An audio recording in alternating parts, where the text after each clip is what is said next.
سود کو ذرا سا ڈیفائن کر دیں اور یہ بتا دیں اس کا اطلاق جو ہے صرف پیسے کے لین دین کے معاملات میں ہوگا یا دیکھیں سود اور یہ قسطوں کاروبار پہ میں نے پہلے بھی ریکویسٹ کی تھی، اب میں دوبارہ بتاتا ہوں کہ سود اسلام میں پیسے کے بدلے پیسہ ہے، چاہے وہ مرضی سے ہو یا بغیر مرضی کے. جیسے زنا بالجبر بھی حرام ہے اور زنا بالرضا بھی حرام ہے.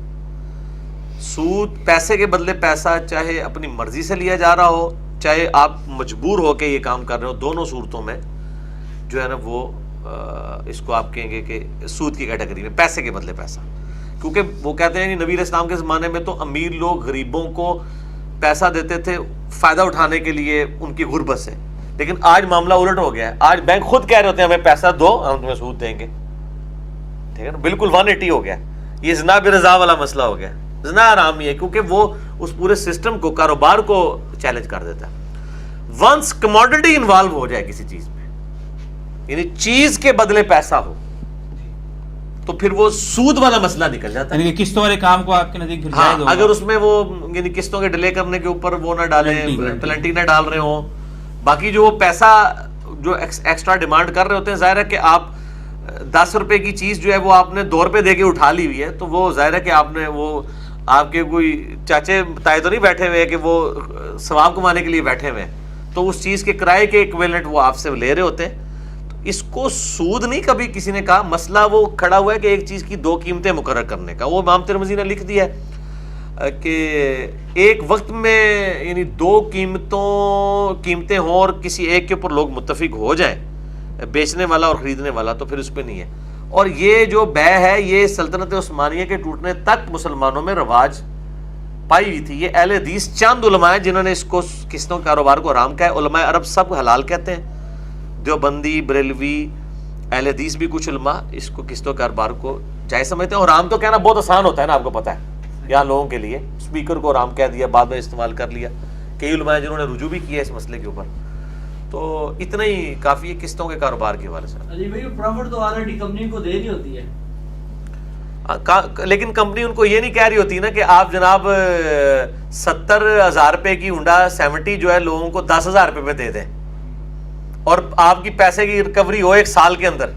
تو اس 1 سال میں جو بندہ موٹر سائیکل چلا رہا ہے اس موٹر سائیکل میں تو وہ 10,000 کا مالک ہے، 60,000 کی تو وہ کمپنی مالک ہے جو جس کمپنی نے آپ کو قسطوں پہ دیا ہے. تو اس کے ایکویلنٹ کرایہ تو لے گی نا، وہ اسی فارم کے اندر ہے. کموڈٹی انوالو ہو گئی نا سود والا. اور یہ بے میں بتا رہا ہوں سلطنت عثمانیہ میں جاری تھی. میں اس کے اوپر ورکنگ کر رہا ہوں. تقی عثمانی صاحب نے اسلامی بینکاری کی بنیادیں کتاب لکھی ہے، آپ اس میں پڑھیں. انہوں نے اس معاملات کو کلیئر، ورنہ تو آپ کاروبار چل ہی نہیں سکتا کموڈٹی جب انوالو ہوتی ہے. اب میں نے اس میں بھی یہ بتایا تھا، سورۃ البقرہ میں آتا ہے جو کافر کہتے تھے کہ یہ جو تجارت ہے یہ بھی تو سود کی مثل ہے. تو اللہ نے کہا کہ اللہ نے سود کو حرام کیا اور تجارت کو حلال کیا. وہ کیوں مثل کہتے تھے؟ وہ مثل اس لیے کہتے تھے کہ یہ کاروبار آپ کے زمانے میں رائج تھا کہ کموڈٹی کے جو ایوز جو ہے نا، ٹائم ویلیو آف منی آپ جس کو کہہ لیں، وہ یہ معاملہ جائز تھا. تو وہ کافر کہتے تھے کہ اگر چیز انوالو ہو تو زیادہ پیسے لے لیتے ہیں، اس کو تو اللہ کہہ رہا ہے حلال، اور سود پیسے کے بدلے پیسے. تو وہ اللہ نے بتایا پیسہ رننگ میں آتا ہے اس میں.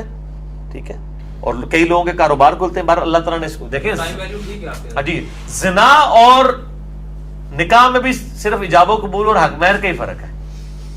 ٹھیک ہے نا، لیکن زمین آسمان کا فرق ہے. ایک چھوٹے سے فرق سے شرعی حکم بدل جاتا ہے. یہ ہے. تو اس کو زیادہ ڈیٹیل میں نہ جائے، بس اتنا کافی، اتنا بتا دیے. پھر وہ باقی پھر نٹی گٹی پیسے کے بدلے پیسہ ہے کہ وہ سودی ایک ذہن ہے کہ پیسے سے آپ پیسہ کما رہے ہیں، کاروبار کوئی جنریٹ نہیں ہو رہا، کوئی بینیفیشری نہیں ہو رہا ہے اس کا. وہ جو ہے وہ پستا چلا جا رہا ہے. اس کے اگینسٹ آپ مکان بناتے ہیں 10 لاکھ کا، یا رینٹ کار پہ آپ گاڑی چڑھا دیتے ہیں. کتنے لوگوں کا رزق ہوتا ہے. اللہ تعالیٰ کہتا ہے پیسہ رننگ میں آئے، کاروبار میں لگے. ٹھیک ہے نا. اور بغیر محنت تو ایک جز ہے، بغیر محنت کے بھی بعض اوقات کمائی ہو جاتی ہے. اگر میں 5 تولے سونا آج لیتا ہوں، سال بعد وہ بغیر محنت کے 6 تولے کے برابر ہو جاتا ہے. یہ جو لوگوں نے نکالا نا کہ بغیر محنت کے ہو، سلیپنگ پارٹنرشپ بھی تو بغیر محنت کی ہوتی ہے، اس میں صرف انویسٹمنٹ ہوتی ہے. اگر سونے کی بات کریں، میں نے 10 سال پہلے کسی کو سونا دیا 10 تولے، اور اس سے میں نے کہا تھا کہ میں 2017 میں آپ سے 10 تولے سونا لوں گا. تو 10 تولے سونا ہی لیں میں اسے.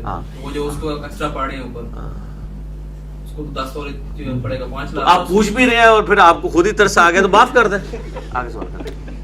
لیکن یہ زبانی نہیں ہو سکتا کہ میں 10 تولے سونے کے عوض یہ پیسہ دے رہا ہوں اور اس وقت جتنے پیسے بنے ہوئے لوں گا اس طرح نہیں آپ کر سکتے, وہ سونا ہی دینا ہوگا, یہ ذہن میں رکھیے گا. آج ان کی بخاری مسلم میں حدیث ہے, کوئی شخص یہ نہ کرے کہ 2 کلو ردی کھجوریں لے کے مجھے 1 کلو اچھی کھجور دے دے, نہیں, 2 کلو کو بیچے پھر اس سے دے, کیونکہ وہ غرر کو اوائڈ کیا گیا, دھوکے کو.